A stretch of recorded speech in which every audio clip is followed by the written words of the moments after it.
तो next question देखते हैं जो गेट 2016 में 1 मार्क्स के लिए आया था सेट 1 में। तो देखते हैं क्वेश्चन क्या है। Which of the following statements are true with respect to heat and work, कि हीट और वर्क के लिए कौन से स्टेटमेंट इसमें क्या हैं, सही हैं।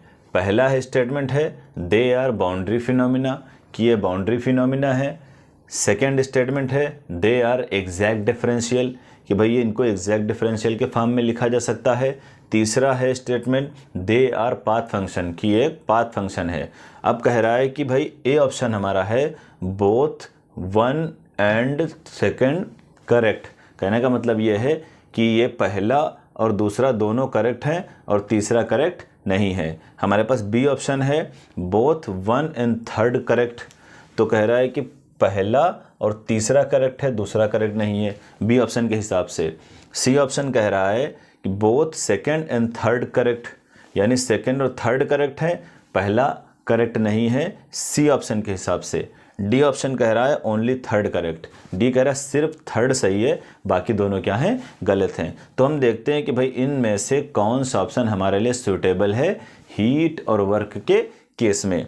तो इसको भी हम लोग क्या करते हैं, थोड़ा स्टडी करते हैं वर्क और हीट के बारे में, फिर ऑप्शन पता करते हैं करेक्ट कौन है। तो मान लीजिए हमारे पास कोई सिस्टम है, ये सिस्टम है, ये गैस इसके अंदर ये सिस्टम है, कंटेनर में है, ये गैस क्या है हमारा, ये सिस्टम है, गैस हमारा सिस्टम है।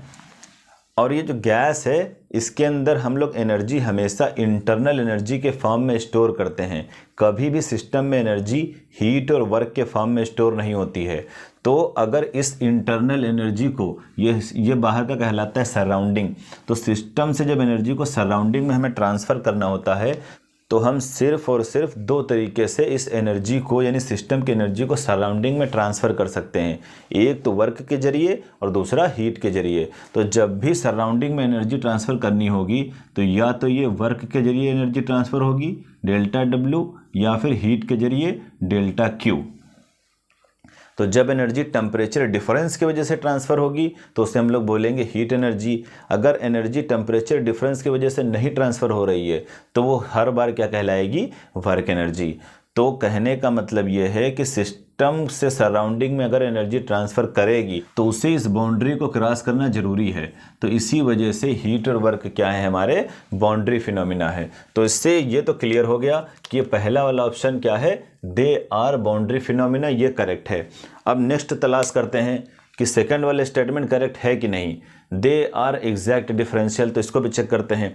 तो हमें ये पता है कि हीट और वर्क ट्रांसफ़र को हम लोग हमेशा अमाउंट के फॉर्म में लिखते हैं, उन्हें कभी डिफरेंस के फॉर्म में नहीं लिखा जाता है। जैसे हम लोग कभी ये नहीं कहेंगे कि चेंज इन वर्क इतना हो गया, यानी सिस्टम से सराउंडिंग में चेंज इन वर्क 50 जूल हो गया, ये हम लोग कभी नहीं कहते हैं।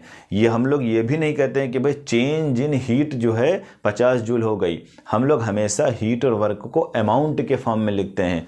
तो जिन क्वांटिटीज़ को हम लोग हमेशा अमाउंट के फॉर्म में लिखते हैं उनको बोलते हैं हम लोग इन एग्जैक्ट डिफरेंशियल। तो हम लोग वर्क को कभी भी इस तरीके से नहीं लिख सकते W2 माइनस W1, या फिर हीट को भी हम लोग कभी भी इस तरीके से नहीं लिख सकते Q2 माइनस Q1। तो ये कहलाते हैं इन एग्जैक्ट डिफरेंशियल। तो हीट और वर्क हमारे हमेशा अमाउंट ऑफ हीट ट्रांसफ़र या फिर अमाउंट ऑफ वर्क ट्रांसफ़र के फॉर्म में लिखे जाते हैं। इसी वजह से इनको बोला जाता है इन एग्जैक्ट डिफरेंशियल। तो एग्जैक्ट डिफरेंशियल कौन सी क्वांटिटीज़ होती हैं, तो एग्जैक्ट डिफरेंशियल वो क्वांटिटीज़ होती हैं जिनको हम लोग हमेशा चेंज के फॉर्म में लिखते हैं। जैसे change in pressure, change in temperature, change in volume. तो ये क्वांटिटीज़ क्या कहलाती हैं, ये क्वांटिटीज़ कहलाती हैं एग्जैक्ट डिफरेंशियल। और जो क्वांटिटीज़ एग्जैक्ट डिफरेंशियल होती हैं वो हमेशा पॉइंट फंक्शन होती हैं, और जो क्वांटिटीज़ इन एग्जैक्ट डिफरेंशियल होती हैं वो हमेशा पाथ फंक्शन होती हैं। तो हमारा क्या है, ये वाला ऑप्शन क्या हो गया, ये तो गलत हो गया हीट और वर्क के केस में, क्योंकि ये ऑप्शन कह रहा है दे आर एग्जैक्ट डिफरेंशियल, जबकि वर्क और हीट हमारे क्या हैं, इन एग्जैक्ट डिफरेंशियल। तो थर्ड वाला ऑप्शन पता करते हैं, दे आर पाथ फंक्शन। तो अभी हमने बताया कि हीट और वर्क क्या है, इन एग्जैक्ट डिफरेंशियल के फॉर्म में लिखे जाते हैं, और हमने बताया कि भाई उन क्वांटिटीज़ को हम लोग इन एग्जैक्ट डिफरेंशियल के फॉर्म में लिखते हैं जो हमेशा पाथ फंक्शन होती हैं। तो हीट और वर्क हमारे क्या है, पाथ फंक्शन। तो थर्ड ऑप्शन भी करेक्ट है।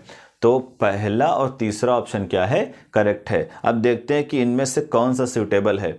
तो ये वाला नहीं है, तो बी ऑप्शन कह रहा है कि both 1 and third option correct. तो हमारा ऑप्शन क्या है, हम लोग लगा देंगे बी ऑप्शन।